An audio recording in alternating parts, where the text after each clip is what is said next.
ሰላም ሰላም እንደምን አላችሁ? ወንድማችሁ ዘማሪና ወንጌላዊ ወልደ ነኝ።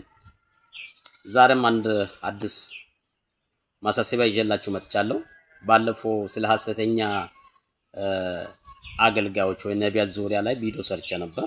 ትንሽ ያስቀረውትን ፓርት ልነግራችሁ ነው። ከዛሬ 2 ሳምንት በፊት በእኛ ቤተክርስቲያን አንድ አገልጋይ ወደ ጌታ ተጠርቶ ነበር እና እሱ የተጠራበት መንገዱ እጅግ በጣም ጥሩ በሆነ መንገድ ነው። አንድ ይሁድ ነው።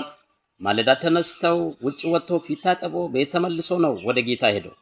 ቤተክርስቲያን ይሄን ሰምታ በጣም ተገርማ ተደንቃ መልካም ጥሪ ነው ብላ ራሷ ፕሮግራም ያዘጋጀች እንግዶችን ከሌላ ቦታ ጋብዛ ስትዘጋጅ አንድ ደግሞ ነብይ ነኝ የምትል ሴቷ መጣችና ወንድማችን ይነሳል፣ ይሄ ሰው ስለምንነሳ ፕሮግራም አታዘጋጁ፣ ይነሳል እስከ 6 ሰዓት ጠብቁ አለች።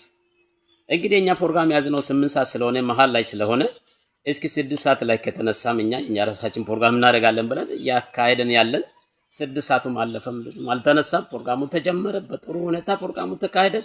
ሽኝት ተደርጎ ተቀበረ። ዛሬ 2ኛ ሳምንት ነው፣ አልተነሳም።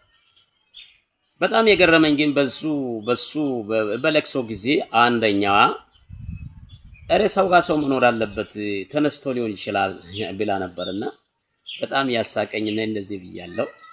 እና ከተነሳ ወደ ጉባኤው ይምጣ እንጂ ሰው ለምን ሄደው ይጠብቃል እያልኩ ነበርና ሄዶ ተቀበረ። እንግዲህ አልተነሳም፣ አይነሳም። ነፍስ ወደ አምላኩ ሄዳለች፣ ስጋ ወደ አፈር ተመልሷል። ወደፊት ደግሞ ዳግም ትንሳኤ ላይ ይነሳል። በትንሳኤ ቀን ጌታ ኢየሱስ ክርስቶስ ሲመጣ ይነሳል፣ ሁላችን እንነሳለን። ምን ለመናገር ነው? ከሐሰተኞች ተጠንቀቁ ነው። አይንም በጨዋት ቦይ መጡ እግዚአብሔርና ሰው ማይፈሩ አደገኞች ናቸው። በንግግር በሚመስል ነገር ሰዎችን የሸወዱ ያጨበረበሩ እየበሉ ነው። ተጠንቀቁ። አንድ ነገር ላሳስባችሁ፣ በነቢይ ስም አትቀበሉ፣ በአገልጋይ ስም አትቀበሉ፣ በእግዚአብሔር ስም አትቀበሉ። ከተቸገሩና ስለተቸገሩ የሆነ ነገር ቢታበሉ ችግር የለም፣ ቢሰጡም ችግር የለም። ግን ነቢይ አይደሉም፣ ሐሰተኞች ናቸው። እውነተኛ ነቢያት እንኳን በምድር ላይ እንዳያገለግሉ በር የሚዘጉ ናቸው። ወንጌልን ያቃለሉ፣ ወንጌልን እንዳንሰብክ በአሕዛብ ፊት ቆመን እንዳንሰብክ ድፍረት እንድናጣ ያደረጉ ያሉ ወንጌልን ያቃለሉ፣ የእግዚአብሔርን ስም ያቃለሉ ሐሰተኞች ናቸው። አታስገቧቸው ቤት። ችግር ካለ ጸሎትም ያስፈልጋችሁ ከሆነ ወደ ቤተክርስቲያን ነው አገልጋዮችን ጋብዙ፣ ሄዶ ይጸልዩላችሁ። መጽሐፍ ቅዱስ እንደዛ ነው የሚለው። ለቤተክርስቲያን ንገር ነው የሚለው። መጣችሁ ለቤተክርስቲያን ንገሩ። ቤተክርስቲያን አገልጋዮች ሄደው ይጸልያሉ። የተኛው ድዌ፣ የተኛው ችግር፣ የተኛው ሸይም ይቀላል። እግዚአብሔር ከአገልጋዮች ጋር ይሰራል።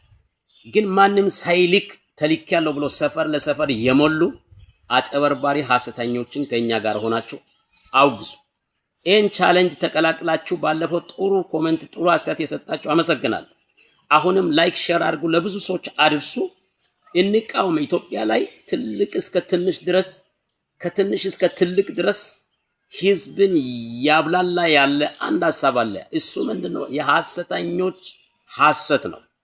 ወንጌል በኢትዮጵያ ላይ በኃይል እንዳይሄድ የተደረገ ነው። ወንጌል አገልጋዮች የተሸማቀቁ ነው። እንዴት? ከነሱ የተነሳ ሐሰተኞችን አትቀበሉ፣ ትዳራችሁ እንዳይፈርስ። ሐሰተኞችን እንዳትቀበሉ፣ ንግዳችሁ እንዳይከስር። ብዙ ሰዎችን ሪሰርች አድርጋለሁ። እነሱም ቤት እየቀለቡ የከሰሩ በሽተኛ ሆነዋል። ተጠንቀቁ። አስማተኞች ናቸው፣ ሐሰተኞች ናቸው ለማለት ነው።